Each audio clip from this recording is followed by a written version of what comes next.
Ayon sa Buddhist ethics, ang katotohanan ay nagpapakita ng tatlong katangian.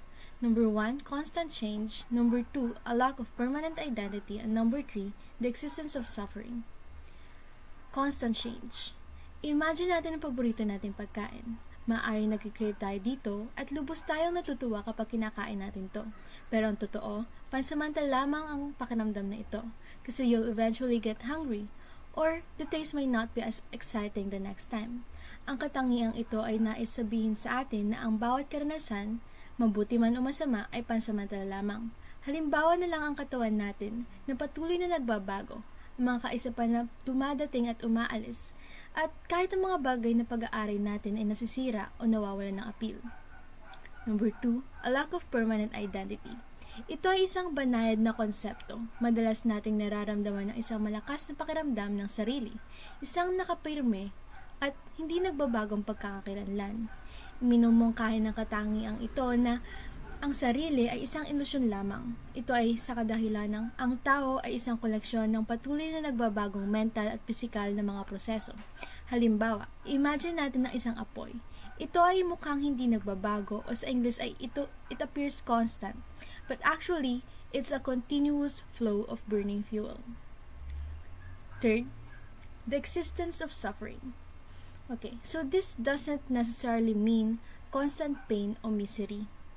Ang katangiang ito ay tumutukoy sa isang mas malalim na pakiramdam ng pagkabalisa at kawalang kasiyahan na nagmumula sa pagkapit sa impermanence o constant change.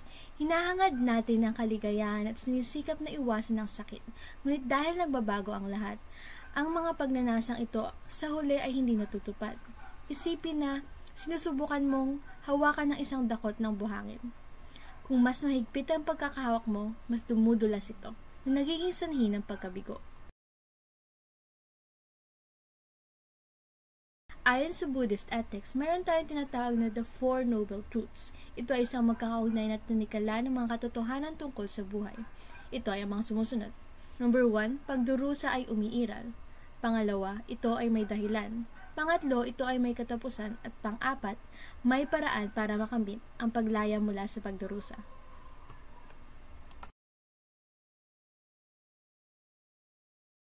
Yes, ang pagdurusa ay ganap na katotohanan ayon sa Budismo. Ito ay pinakaunang katotohanan ng Four Noble Truths. Gayunpaman, ang pagdurusa ay hindi kinakailangang pisikal na sakit, ngunit sa halip ay isang pangkalahatang kawalang kasiyahan at pagkabalisa na nagmumula sa pagkapit sa mga hindi permanenteng bagay.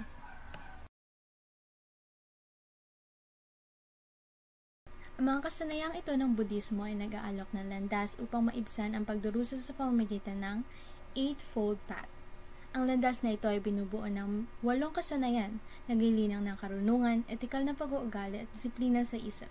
Ang mga kasanayang ito ay ang right view, right intention, right speech, right action, right livelihood, right effort, right mindfulness, and right concentration.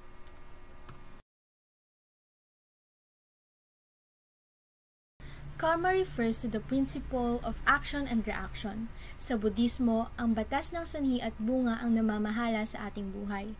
Our actions, both intentional and unintentional, creates karmic seeds that bear fruit later in this life or future ones. Ang mabubuting aksyon ay humahantong sa mga positibong resulta, habang mga negatibong aksyon ay humahantong sa pagdurusa. Gayunpaman, ang karma ay hindi isang sistema ng parusa. Ngunit sa halip ay isang natural na prinsipyo ng sanhi at epekto na tumutulong sa atin na maunawaan ang mga kahihinatnan ng ating mga aksyon.